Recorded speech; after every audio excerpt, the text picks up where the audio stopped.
If you grew up in a black Southern kitchen, you knew flavors that have since vanished from American shelves. Some of them were pulled by the government, quietly, agency by agency, year by year. Number 24 on this list was the root that gave old root beer and sassafras tea their bite until the FDA struck it from food in 1960. Number 16 dyed the candy and red velvet on every church table before federal regulators delisted it in 1976.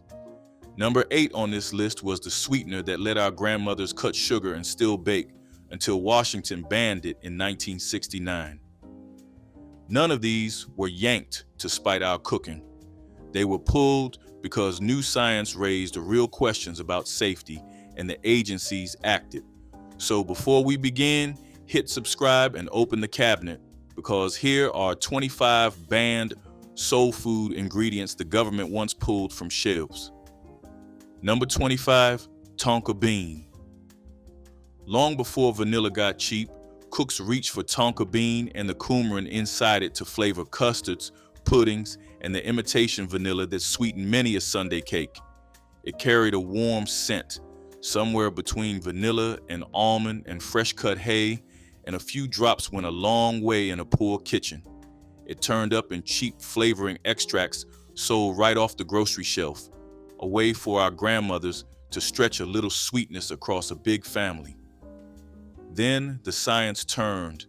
Researchers tied coumarin to liver damage in animals, and in 1954, the Food and Drug Administration banned it outright as a food additive. The extracts vanished, and the small brown bottles that once sat beside the sugar were quietly pulled from the shelves. Most cooks never knew the name of the thing they had been stirring in. Tonka bean was one of the first flavors Washington decided our kitchens could no longer keep. Number 24, sassafras root. This was the root that gave old homemade root beer its deep, woody bite, and it brewed the sassafras tea that simmered on stoves across the rural South every spring. Folks dug it from the woods, boiled the bark, and drank it as a tonic to thin the blood after a long winter. The smell of it filled kitchens from Appalachia down to the Gulf. Then researchers isolated saffron, the oil that gave sassafras its flavor, and fed it to lab animals. It caused liver cancer in the rats, and the agency moved fast.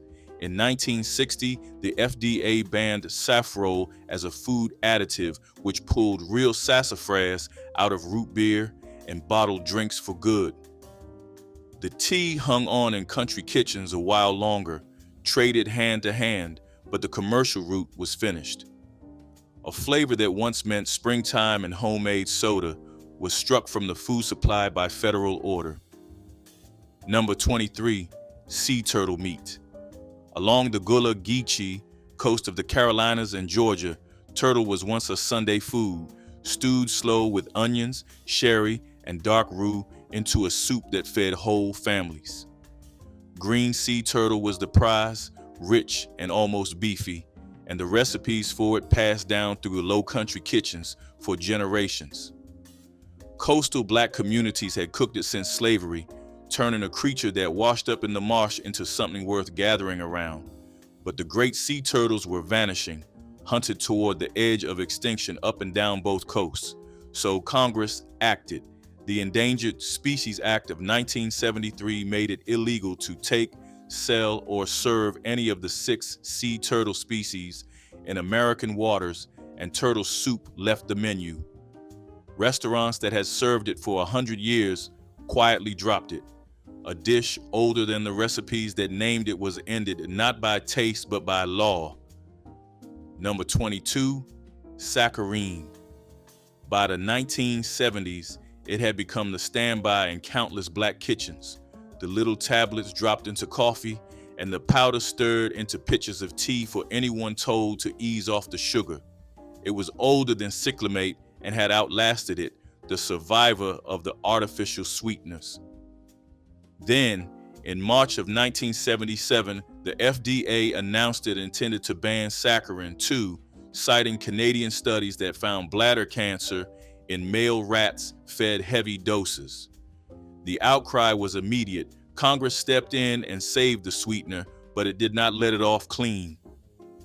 Lawmakers signed the Saccharine Study and Labeling Act in November of 1977, forcing every package and product to carry a stark warning that it had caused cancer in lab animals. So the powder stayed on the table, but now it spoke a warning every time you reached for it. The sweetness our elders trusted came wrapped in a federal caution that followed it for decades. Number 21, comfrey. In old Southern home medicine, this broad-leafed plant was a fixture, brewed into a bitter tea for coughs and stomach trouble, and laid as a poultice on sprains and broken skin. Country healers and grandmothers kept it growing by the back door, and its leaves sometimes found their way into the greens pot the way any wild green might. People trusted it because their mothers had trusted it. But comfrey carries pyrrolizidine alkaloids, compounds that quietly scar the liver and have been tied to cancer in study after study. The damage builds slow with no warning until it is far along. On July 6, 2001, the FDA acted to pull comfrey from every dietary supplement sold in the country, ending its long run as a kitchen cure. A remedy that had been handed down as wisdom for generations turned out to be poisoning the very organ it was meant to heal. Number 20, small turtles under 4 inches. Snapping turtle and pond turtle were honest food in many Southern Black households, caught from the creek and cooked into stews and fried turtle that stretched a week's eating. Children kept the tiny ones in dime store bowls, and the small turtle trade boomed in pet shops nationwide. The trouble was salmonella. The little turtles carried it on their shells, and outbreaks of it kept landing children in hospitals across the country. In 1975, the FDA banned the sale of any turtle with a shell under 4 inches long, the size that ended up in a child's hands and then a child's mouth. The rule did not touch the big turtles cooked for the pot, but it gutted the trade in the small ones and reshaped how families could keep them.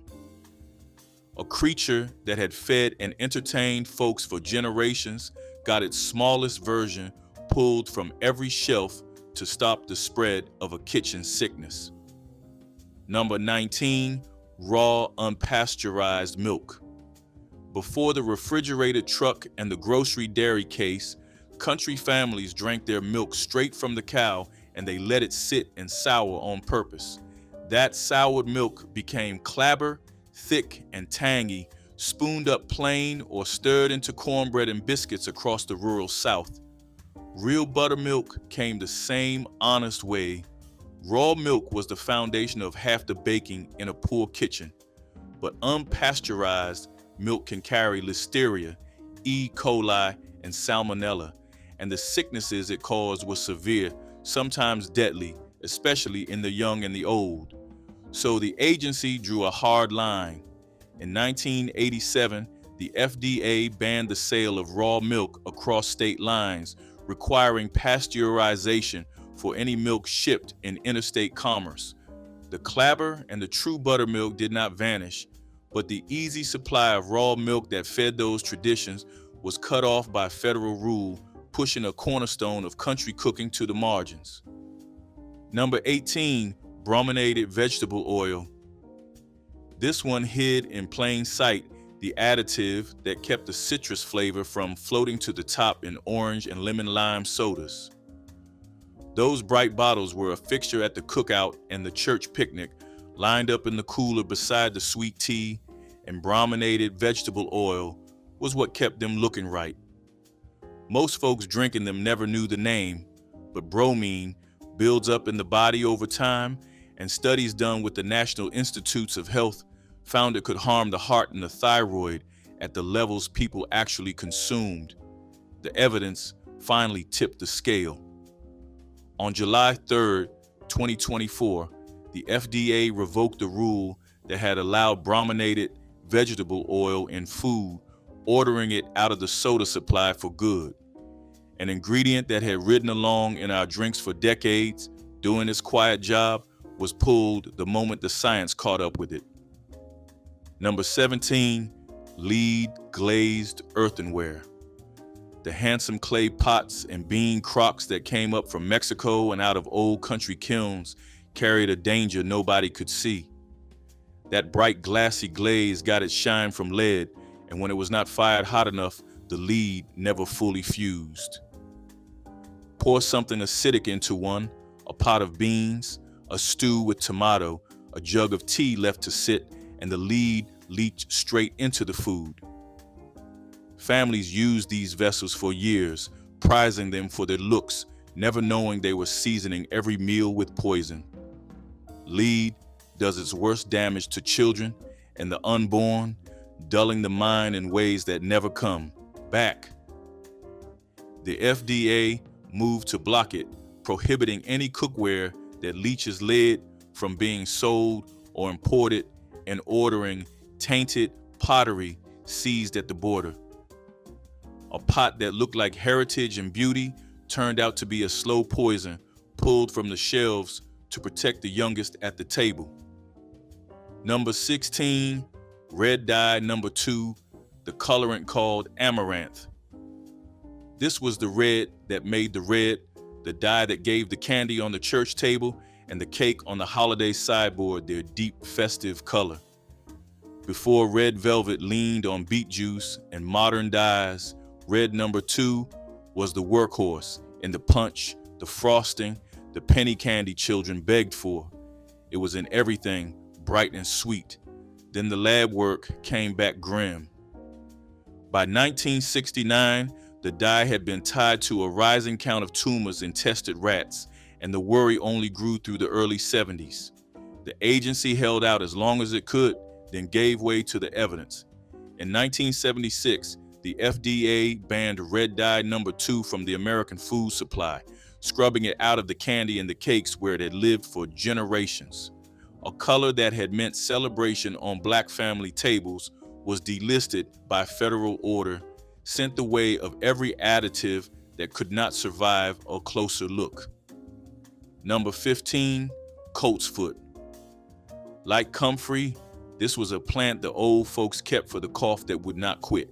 They brewed the leaves into a tea or boiled them down into a syrup, and they swore by it through every winter, a remedy carried over from the old country and kept alive in southern kitchens. The name itself promised healing for the chest, but coltsfoot belongs to the same toxic family as comfrey, loaded with the same pyrrolizidine alkaloids that quietly destroy the liver and have been linked to cancer. A tea taken for comfort was scarring an organ with every cup.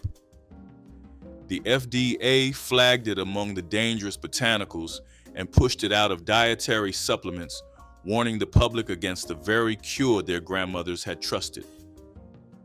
A plant kept for generations to soothe a sick child turned out to carry a slow and hidden harm, restricted once the science named what it really did.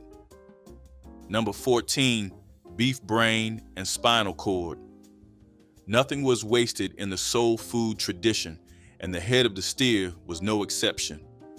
Brain was scrambled with eggs for breakfast, soft and rich, a dish poor families across the South knew well. The spinal cord and the tender odd cuts went into stews and gravies. This was the deepest kind of thrift, the cooking born of having to use everything because the choice cuts went elsewhere, and it produced flavors that fancier kitchens never bothered to chase. Generations grew up on brains and eggs the way others grew up on bacon. Then came mad cow disease. Bovine spongiform encephalopathy turned out to spread through exactly these tissues, the brain and the spinal cord and the nervous system, where the infectious agent gathered thickest. A human form of the disease, fatal and untreatable, could pass to anyone who ate the wrong part of an infected animal. The danger was not a stomachache, it was a sponge slowly eating holes in the brain with no cure and no coming back. So the government drew its hardest line on the parts that had fed the poorest cooks the longest. In 2004, the USDA prohibited the use of specified risk materials in human food, banning the brain, the spinal cord, and the nervous tissue of older cattle from ever reaching a plate. Brains and eggs, a breakfast that had stretched a family's food for over a century, was outlawed in a single rule. It is the cruelest kind of irony in this whole list. The very thrift that kept people alive, the refusal to waste a single part of the animal, became the exact thing the science said could kill you. A tradition built on dignity and survival was ended not because it was poor cooking, but because a disease had finally given the agencies no other choice. Number 13, absinthe and wormwood. The bitter green spirit and the wormwood herb behind it carried a fearsome reputation, blamed for madness and seizures in the drinkers who chased it. But wormwood itself had a quieter life in Southern folk medicine, brewed into bitter tonics meant to clear out worms and settle a sour stomach. The kind of harsh cure an elder pressed on a sick child, whether they liked the taste or not. The plant held thujone, a compound thought to attack the nervous system in large amounts. The fear ran so deep that the federal government banned absinthe outright in 1912, pulling the spirit and its wormwood from legal sale for nearly a century. The folk tonics lost their footing along with it. Decades later, the science softened, and a reformulated absinthe was allowed back, but the long ban had already broken the chain. A bitter old remedy that grandmothers once forced down for its own good was outlawed for generations on the strength of a single feared ingredient. Number 12, red dye number 3, the colorant known as erythrocene. This was the cherry bright shade that finished the icing on a celebration cake and tinted the frosting piped along the edge of a sheet cake for a church anniversary. It glowed in the maraschino cherries, dropped onto a holiday ham, and in the penny candy that filled a child's pocket after Sunday service. For decades, it did its job without a second thought. The easy red when red was what the table called for. Then the lab work caught up with it. High doses of red number 3 caused thyroid tumors in male rats, and under the Delaney Clause, a color that caused cancer in animals could not stay in food. The agency finally moved. On January 15, 2025, the FDA revoked the authorization for red number 3 in food and ingested drugs, giving manufacturers until 2027 to scrub it out. A red that brightened generations of family celebrations was struck from the food supply by federal order. Number 11, Olestra, sold under the name Olean. When it arrived, it promised something that sounded like a miracle in a household trying to eat lighter: fried snacks with no fat at all. The chips and crackers made with it crowded onto store shelves in the late 90s, and families who loved their fried foods reached for them, thinking they had found a way to keep the crunch and lose the worry. The trouble showed up in the gut. Olestra blocked the body from absorbing the fat it rode along with, and it pulled vitamins and stirred the stomach on its way through. The complaints were loud and unpleasant. When the FDA approved it in 1996, it required every package to carry a blunt warning about cramping and loose stools, a label that turned the snack into a national joke. The agency dropped that warning in 2003, but by then, the damage to its name was done. A fat-free promise came with a warning printed right on the bag. Number 10, ephedra. The plant behind it had a long life in folk medicine, long before it filled the supplement bottles, brewed as a tea to open a tight chest and ease the wheeze of a hard cold. Older relations passed it down as the thing you reached for when breathing came hard, and that quiet trust carried it forward into the pills and powders sold for energy and weight. People took it expecting an old remedy in a new shape, but concentrated ephedrine alkaloids drove the heart and the blood pressure in ways the body could not always survive. The adverse reports stacked up: heart attacks and strokes and deaths tied to the supplements, and the agency could no longer call the risk reasonable. On February 9th, 2004, the FDA issued a final rule banning dietary supplements that contained ephedrine alkaloids, the first time it had ever pulled an entire class of supplement. A remedy trusted to ease a cough was outlawed once it was proven to stop hearts. Number 9, chloramphenicol in shrimp and crawfish. Shrimp and crawfish were the heart of the Gulf table, boiled by the pound with cayenne and lemon, folded into etouffee, piled high at the fish fry that anchored a Friday in a black southern kitchen. As cheap imported shrimp flooded the market, much of it came raised in crowded foreign ponds where farmers dosed the water with antibiotics to keep the crop alive. One of those antibiotics was chloramphenicol, a drug that can wreck the human blood and trigger a fatal anemia in people who never knew they had eaten it. There is no level the agency considers safe in food, so the FDA prohibited chloramphenicol in food-producing animals back in 1984, and it has detained shipment after shipment of contaminated shrimp and crustaceans at the border ever since. The everyday shellfish that fed coastal families carried a hidden drug that federal inspectors were forced to keep turning away. Number 8, cyclamate, the sweetener that saved the baking. This is the one our grandmothers leaned on when the doctor said, ease up on the sugar, but the family still expected a cake on Sunday. Unlike the sweeteners that turned bitter under heat, cyclamate held its taste in the oven, so it went into the pound cakes, the sweet potato pies, the cobblers that crowned a holiday table without the spoonfuls of white sugar a tight budget or a hard diagnosis could not allow. It let a woman keep feeding her people the desserts they loved. Then the rat studies tied it to bladder tumors, and the questions grew too sharp to wave off. In 1969, the federal government banned cyclamate from food, and overnight, the sweetener that let bakers cut the sugar and keep the flavor was gone from every shelf. A grandmother who had finally found a way to bake for a sick husband had to start over with nothing. Number 7, horse meat. In the leanest stretches of American history, when the choice cuts were priced out of reach and a family had to eat or go without, horse meat showed up on poor tables across the country, sold cheap in hard times, and stewed long to make it tender. During the Depression and the meat shortages of the war years, it kept many a household fed when nothing else was affordable. It was never the meat anyone bragged about, but it was protein, and protein was survival. The end did not come through a poison or a recall. It came through the budget.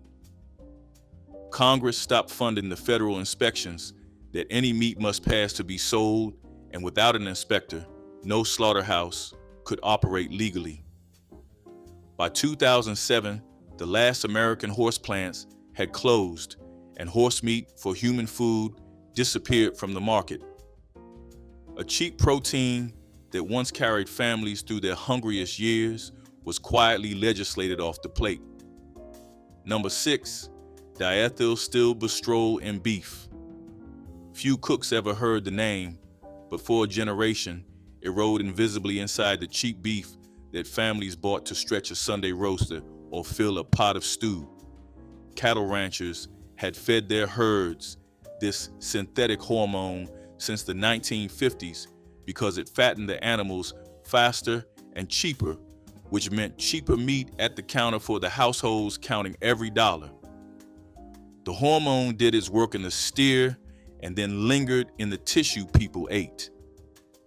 The alarm came from the daughters of women who had taken the same drug in pregnancy, who turned up with a rare cancer years later, and the link could not be ignored. After a long court fight, the agency prevailed. In 1979, the FDA banned diethyl stilbestrol in cattle and sheep for good. For the families buying the cheapest cuts, it was an invisible bargain that turned out to carry a hidden cost. A hormone that quietly cheapened the beef on poor tables was pulled once its cancer trail was clear. Number 5, home distilled spirits, the moonshine run off in the back hollows. In dry counties and lean years, a homemade still was both a comfort and a cash crop. The corn liquor cooked up in the woods and sold by the jar to neighbors who had no other source. For many rural families, white and black alike, that quiet trade put shoes on children and food on the table when the legal economy offered nothing. The recipes and the craft passed down like any other kitchen skill, but the federal government has never allowed it. Distilling spirits at home without a license has long been a felony under federal law, punishable by years in prison, heavy fines, and the seizure of the still and even the land it sits on. Beer and wine you may brew at home, but liquor you may not. A folk craft that fed families through the hardest times remains a federal crime to this very day. Number 4, kava. The root came up through the import trade as a calming remedy, brewed into a tea or pressed into capsules and sold to anyone looking to settle frayed nerves or coax sleep out of a restless night. It spread through the health food aisles and the home remedy shelves, taken up by folks who preferred a plant to a pharmacy and trusted that something natural could not hurt them. The liver told a different story. Reports of severe damage began stacking up, hepatitis and cirrhosis and outright failure, with patients abroad needing transplants to survive what the root had done. The pattern was too consistent to dismiss. On March 25, 2002, the FDA issued a public advisory warning consumers that kava supplements were tied to severe liver injury and urging anyone with liver trouble to stay away. A calming cure marketed as harmless turned out to quietly attack the organ that cleans the blood. Number 3, swordfish and king mackerel. These were the big, meaty fish that made a proud plate. The swordfish, steak grilled thick, and the king mackerel, smoked or fried whole for a coastal Sunday spread. Families along the Gulf and the Atlantic prized them for their richness, the kind of fish you served when you wanted the table to feel like an occasion. The danger swam inside them. As the largest predators in the water, these fish concentrate methyl mercury up the food chain, holding levels high enough to harm a developing brain, which puts pregnant women and young children most at risk. The metal does damage that never fully heals. In January 2001, the FDA issued a formal advisory telling women of childbearing age to avoid swordfish, king mackerel, shark, and tilefish entirely. For generations, these were a coastal cook's pride, passed down as the centerpiece of a holiday table. A grand fish that meant a special Sunday dinner carried a poison the agency warned families to keep off the plate. Number 2, lead in imported candy. The bright tamarind and chili candies that crossed the southern border were a staple in many Mexican-American and Southern households where the two food cultures met. The sweet and sour treats handed to children after school and kept in a bowl by the door. They cost a few cents and tasted like nothing made in an American factory, which is exactly why families bought them by the bagful. The poison hid in the wrappers and the ingredients. Testing found dangerous levels of lead in the tamarind pulp, the chili powder, and even the printed wrappers that leached into the candy, and lead does its worst to the brains of the children who ate the most. The harm never undoes itself. The FDA set strict lead limits for candy and pulled contaminated lots from store shelves, detaining tainted imports at the border. A few cent treat loved by children turned out to carry a metal that dulls the mind for life. Number 1, partially hydrogenated oils, the artificial trans fat. This was the shortening that quietly replaced lard in the modern black Southern kitchen. The firm white fat scooped from the can to fry the chicken, flake the pie crust, and grease the pan for the cornbread. It was cheaper than lard. It kept for months without turning, and it gave a fried wing the crispness everyone chased, so it slipped into nearly every fried and baked thing on the table. For decades, nobody questioned it. Then the science landed hard. Artificial trans fat raised the bad cholesterol and lowered the good, clogging arteries and driving thousands of fatal heart attacks every year, a toll the agency called impossible to justify. So it acted. The FDA ruled partially hydrogenated oils no longer safe and ordered them out of the food supply, with the ban taking full effect by 2018. The very fat that made a generation of fried Sunday dinners taste right was pulled for slowly killing the people who ate it. Number 21, soaking dried beans overnight in cold water. A brown paper sack of dried navy beans bought from the corner store in Mobile for 11 cents a pound in 1956. She rinsed them in a colander, pulled out the stones, and covered them in a stoneware bowl with 3 inches of water before she went to bed. That was the whole step. By morning, the beans had doubled in size, and the soaking water had turned cloudy with phytic acid and oligosaccharides. She poured that water down the sink and started fresh. A 2018 study in the Journal of Food Science showed soaking cut phytic acid by half. That made iron, zinc, and calcium bioavailable. Pressure cookers from the convenience food era told her she could skip the soak. The skip was the part that gave you stomach trouble. She didn't skip. Number 24, Potlikker preservation. When your grandmother boiled collard greens with a ham hock for 3 hours, the liquid left behind was not waste. It was medicine in a mason jar. She saved that greenish broth, rich as liquid gold, poured it into jars, and kept it on the back porch in winter or the root cellar in summer. Families drank it straight or sopped it with cornbread.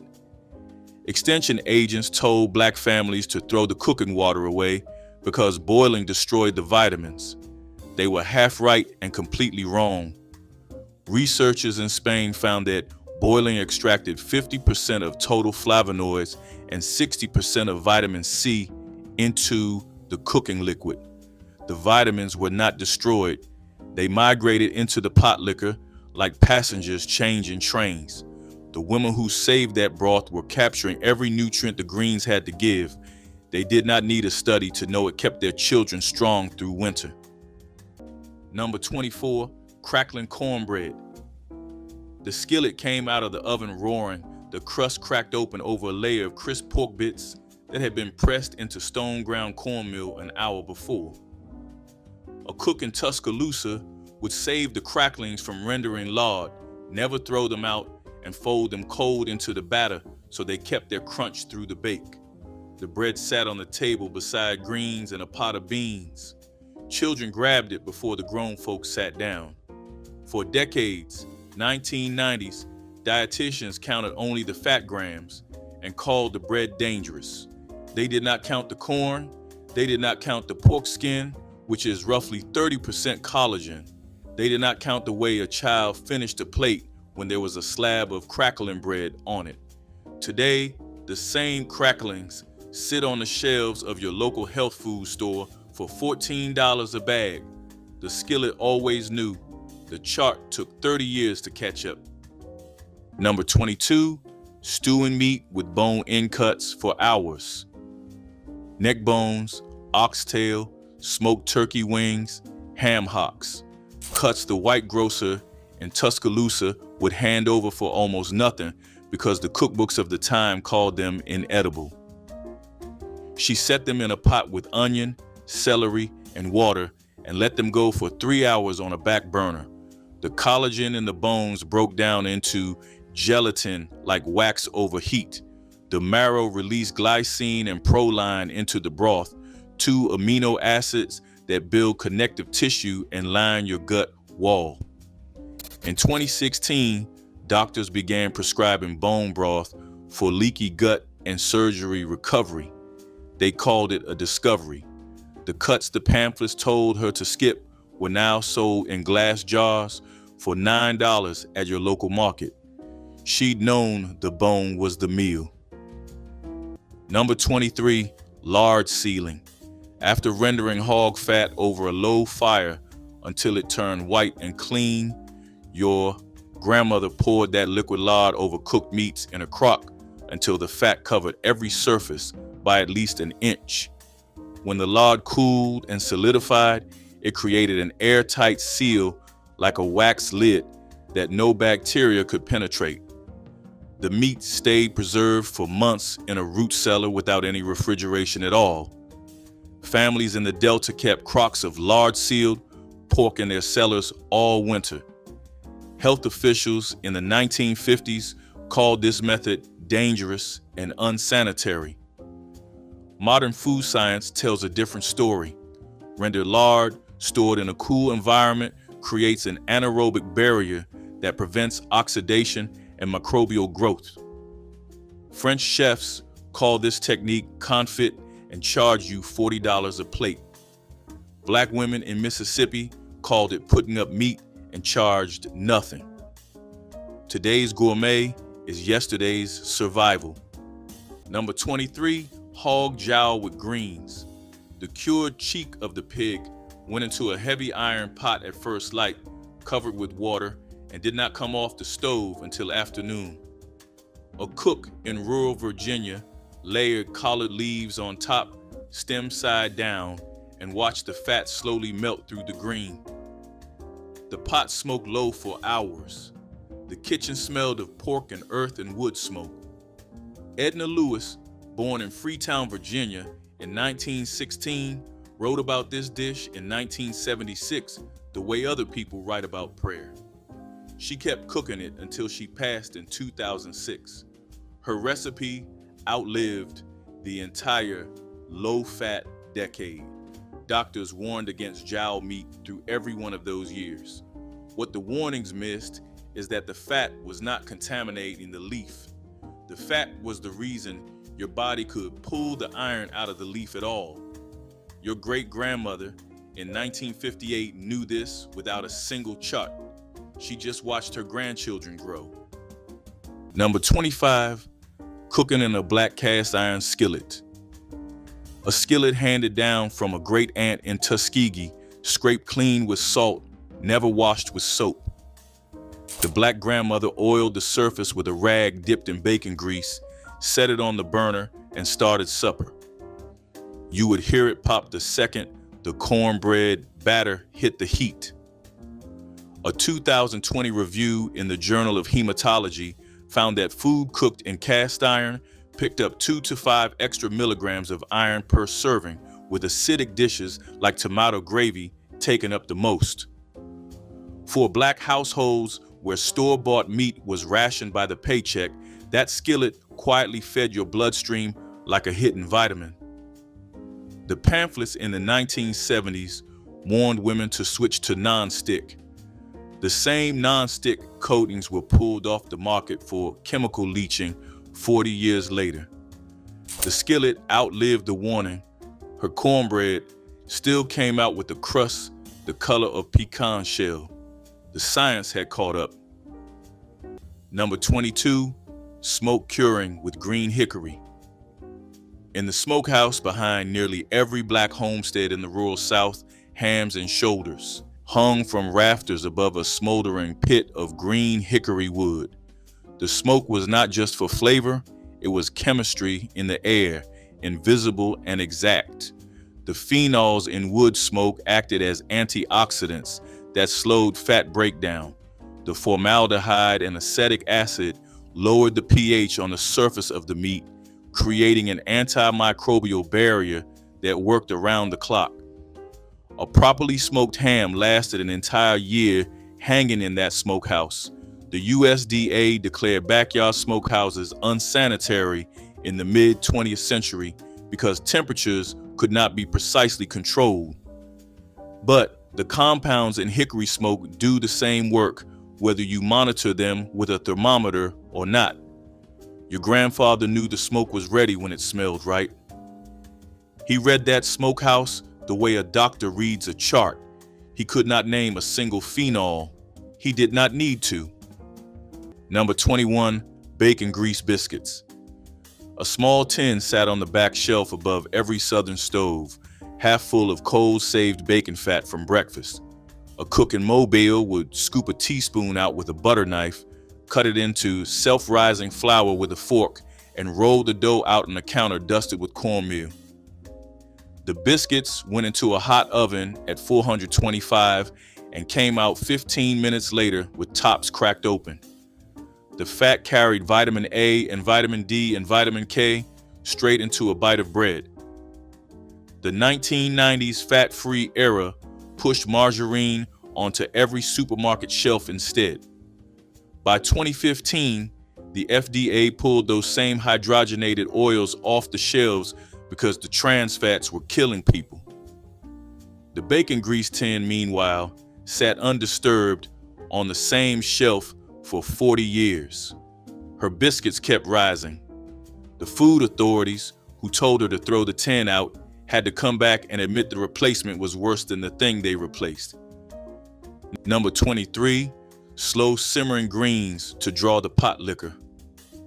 A heavy aluminum pot on a back burner in Greenville, Mississippi, with 3 bunches of collard greens, a smoked ham hock, and 4 cups of water. She let it ride at a low rumble for an hour and a half. She never lifted the lid. The dark green broth at the bottom of the pot was the part she saved. That broth was pot liquor. Vitamins A, C, and K leached out of the leaves into the water like dye out of cloth. The iron from the smoked bone joined them. Your body absorbed it cup by cup. A 2019 review in Nutrients confirmed the liquid held more bioavailable iron and folate than the greens. Her grandmother told her the same thing in 1942. Number 20, buttermilk soaking. Before you cook tough cuts of meat or wild game, you soak them in buttermilk overnight. Black women across the South knew this trick so deeply that it was never written down in any recipe. It lived in the hands, not on paper. The buttermilk tenderized the meat and extended its usable life by a full day or more. A tough piece of squirrel or rabbit that would have been like chewing rope came out of that buttermilk bath, soft enough to fall apart on the fork. Health departments said raw meat sitting in unrefrigerated buttermilk was a breeding ground for pathogens. They missed the point entirely.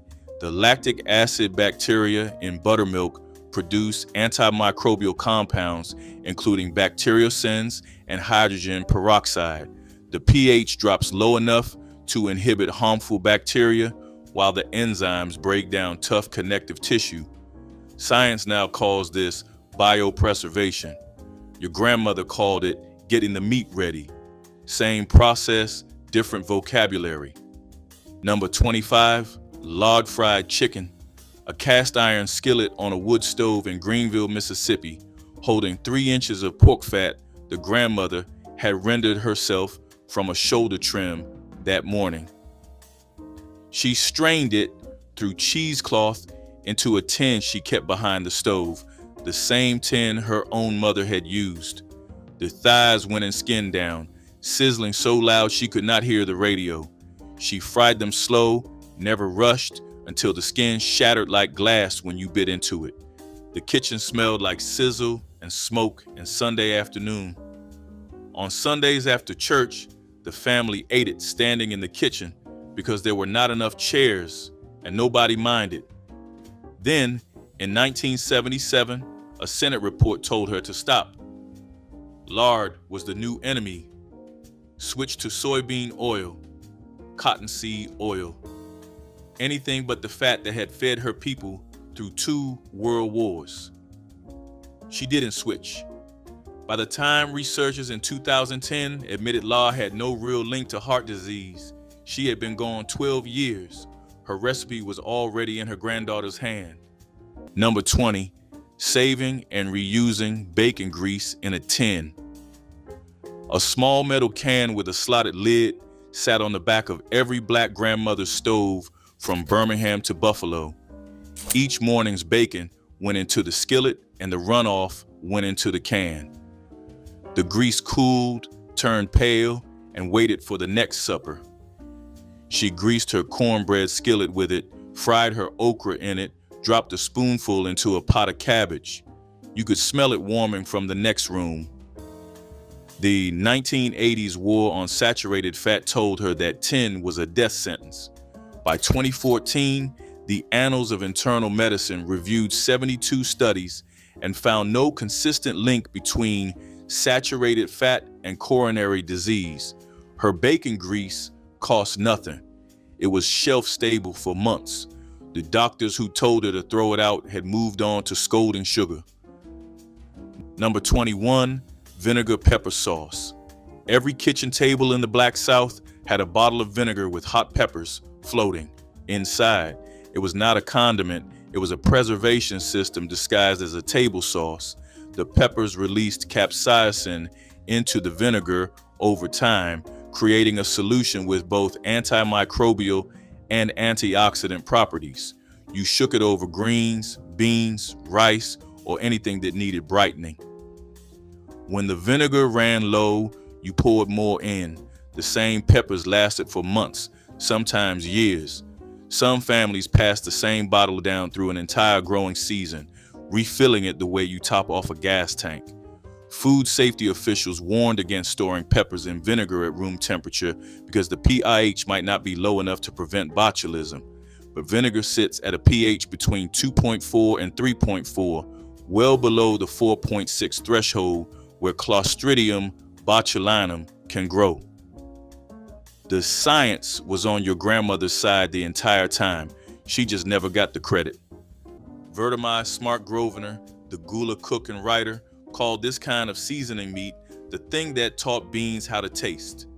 She wrote about it in 1970, defending the practice against the 1977 Senate committee that singled out cured pork as a target. The committee ate at hotels. The mother in Birmingham ate at her own kitchen table. She fed her 7 people protein and fiber and fat in a balance a 2025 sports dietitian would still recommend. She didn't call it a balance, she called it making it to Friday. Look at how many of these were never about punishing our cooking. Each one started with someone in a lab finding a real harm, a tumor in a rat, a metal in a child's blood, or fat that hardened an artery. The flavors our grandmothers trusted were not pulled out of spite. They were pulled because the science caught up year by year, agency by agency. So here is the question we want you to sit with tonight. Which of these vanished ingredients did you grow up with in your own family's kitchen? And is there one you still quietly miss? Tell us down in the comments.